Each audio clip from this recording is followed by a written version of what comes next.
Challenging questions अभी तक सोचे नहीं तो है। ये आपने ऐसा क्यों सोचा कि कोई पास ना हो?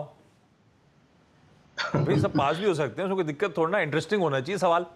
लेकिन एग्जैक्टली। चलिए मार्केट बिग बॉसेस की शुरुआत कर रहा हूं, लौटता हूं आप लोगों के पास। आईएफएल वेल्थ की प्रेसिडेंट अनु जैन आपको आपकी स्क्रीन पे नजर आएंगे। अनु मैम, हाय, गुड मॉर्निंग। गुड मॉर्निंग आशीष। 18,000 पे महंगा था, 17,000 पे ठीक ठाक हो गया क्या वैल्यूएशन? देखिए, वैल्यूएशन के हिसाब से अगर आप देखेंगे तो we have average traded about 17 and half times forward. आप इस समय थोड़ा ऊपर है, 18 के आसपास आ गए। आप 19 पे गए थे, जिसको हम वन स्टैंडर्ड डिविएशन अबव कहते हैं। लेकिन आप जिस तरीके से देखेंगे कि पूरे वर्ल्ड में अगर 7.2 7.4 का ग्रोथ आज भी एक 7.4 का नंबर आया है कि हमारा जीडीपी उस रेट से बढ़ेगा, तो बहुत कम देश हैं। एंड जिस हिसाब से मुझे ये करेक्शन दिख रहा है, एक अपॉर्चुनिटी है, बिकॉज एट 18,000 बहुत लोगों को फोमो था कि इन्वेस्ट नहीं किया है। मेरे ख्याल से अगर जिस तरीके से मैं आपके स्पेशलिस्ट एनालिस्ट को सुन रही हूँ, तो मेरे ख्याल से अगर आपको 16,900 या 16,700 दिखता है, तो while that's a trading shot, आप बोल रहे हो कि आज से एंड खास करके एक्सपायरी तक, मैं सोचती हूँ कि शायद जो ओपन इंटरेस्ट बिल्डअप था निफ्टी और बैंक निफ्टी में, एफआईएस का भी, उस हिसाब से ठीक है, ये 16,900 पे थर्सडे एक्सपायर हो सकता है। लेकिन अगर आपको 16,900 या 16,700 दिखता है, तो मेरे को इसमें घबराहट की कोई बात नजर नहीं आ रही है, क्योंकि हमें सबको पता है कि Q2 के बैंकिंग के रिजल्ट्स काफी अच्छे हैं।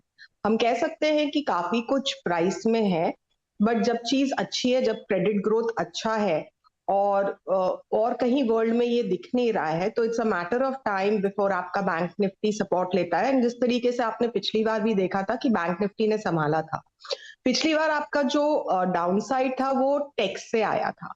अब टेक काफी कुछ करेक्ट कर चुका है, एक कंसेंसस ट्रेड रहा है कि आप बैंकिंग लॉन्ग करके टेक शॉर्ट कर दीजिए, ऑटो लॉन्ग करके टेक शॉर्ट कर दीजिए। मेरे ख्याल से वो रिजल्ट अब आपके 10-12 दिन में आने वाले हैं।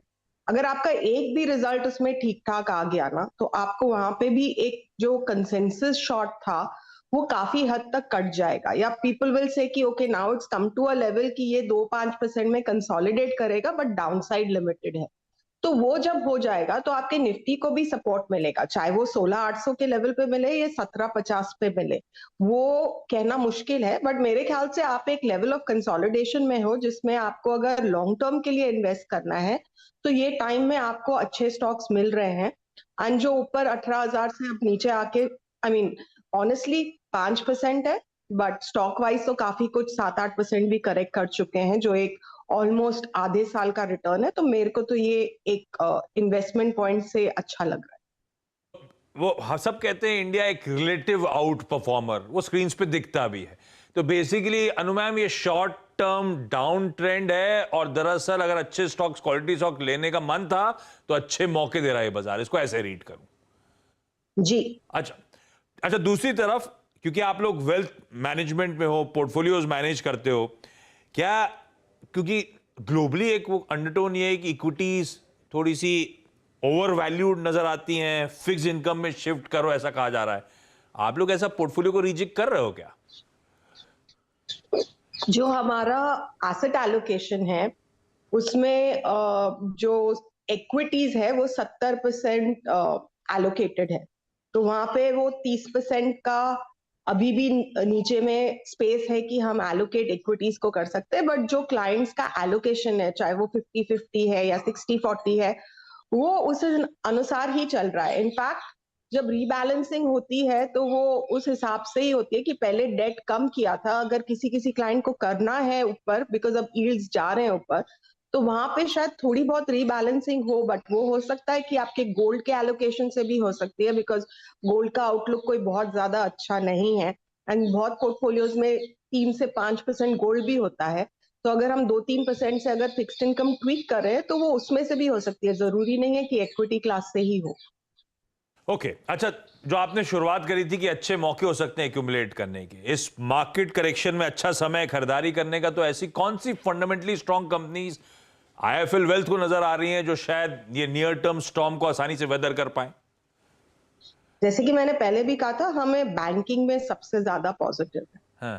तो आप चाहे फ्रंटलाइन बैंक्स कोई भी ले लो, मेरे ख्याल से आईसीआईसीआई, एसबीआई, में कोई अननोन नाम नहीं है, एचडीएफसी बैंक, मिड साइज में आपका फेडरल एयू, और एनबीएफसीज में बजाज फाइनेंस। आई थिंक उसमें से कुछ महंगे हैं, बजाज फाइनेंस मल्टीपल्स पे डेफिनेटली महंगा है, बट जो ग्रोथ आउटलुक है वो अच्छा है। तो ये 5-6-7 बैंक्स अच्छे लगते हैं हमको। आई थिंक बैंकिंग पे हमारा व्यू इस समय सबसे ज्यादा पॉजिटिव है। सबसे प्रेफर्ड बैंकिंग, ये आईटी इसीलिए दूर हो आप क्योंकि रिसेशन के फियर्स अभी भी प्रोफाउंड हैं, और रिसेशन के अगर फियर्स प्रोफाउंड हैं तो फिर इक्विटीज पे नजरिया क्यों बुलिश? आईटी पे हम नेगेटिव नहीं है, हम न्यूट्रल टू पॉजिटिव है। एंड मैं खुद आपको यही बोल रही थी कि पूरा कंसेंसस ट्रेड अगर आप देखेंगे तो every hedge fund is probably long either Nifty और bank Nifty and short the IT index. मेरे ख्याल से वो एक लेवल तक एक ट्रेड चलता है, जब वो ओवर एक्सटेंड हो जाता है या उसमें बहुत सारे लोग आ जाते हैं तो वो एक लेवल पे आके खत्म हो जाता है। आई थिंक आप उसके बिल्कुल नजदीक आ चुके हैं, एंड इस क्वार्टर के रिजल्ट काफी कुछ वो डिसाइड करेंगे। मेरे ख्याल से इस क्वार्टर और अगले क्वार्टर के बीच में आईटी बॉटम आउट हो जाएगा। तो जो लॉन्ग टर्म इन्वेस्टर्स हैं, हम उनको डेफिनेटली बोल रहे हैं कि इस दाम के ऊपर आपको इन्फोसिस बहुत अच्छा लगता है, परसिस्टेंट बहुत अच्छा लगता है, कोफोर्ज अच्छा लगता है, तो हम सिलेक्टिवली दिला रहे हैं यहाँ पे। बट हाँ, जैसे कि 1.5 साल पहले कोविड के अंदर 16% निफ्टी का वेटेज है आईटी का, हम 21-22 पे बैठे थे। अब वो सिचुएशन नहीं है कि आप सेक्टर ओवरवेट बैठो, तो वो सेक्टर ओवरवेट इस समय बैंकिंग का है, और आईटी वुड बी प्रोबेबली 13 से 16% डिपेंडिंग ऑन क्लाइंट, कि वो किस तरीके से 3 से 5 साल का व्यू रखते हैं। तो उस हिसाब से मेरे ख्याल से आईटी स्लोली आप कलेक्ट कर सकते हो इस लेवल्स के ऊपर। Okay Anu ma'am, thank you so much जुड़ने के लिए। आईटी कलेक्ट कर सकते हैं, लेकिन सबसे प्रेफर्ड तो जो पॉकेट है वो बैंक्स और फाइनेंशियल्स की, और उसमें जो जाने माने नाम है प्रोड्यूसर साहब ने क्विकली रैप अप कर ही दिया।